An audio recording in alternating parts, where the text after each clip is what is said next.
Ovoga jutra ja i Vlado odlučujemo se za jedan kratki bijeg iz Budve. Nema saobraćaja, nema nervoze, samo mi i plan.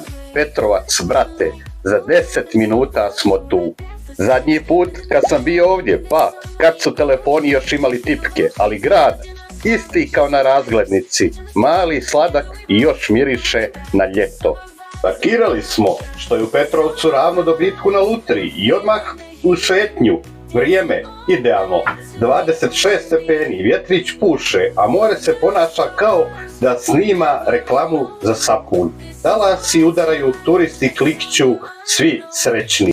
Onda pauza u restoranu Mali trg, terasa krcata, ali mi nekako uletimo. Pored nas spava mačak koji očigledno već godinama tamo vodi PR. Terasa top, pogled top, bukvalno more ti pod nogama.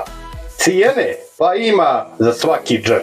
Doručak od 1,80 € do ajmo se najesti za 10.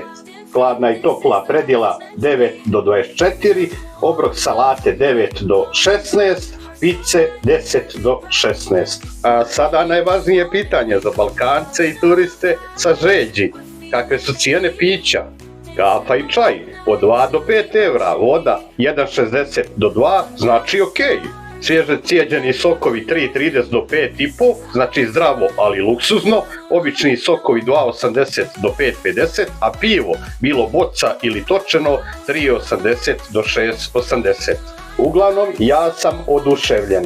A vi? Petrovac nas je počastio mirom i ukusima.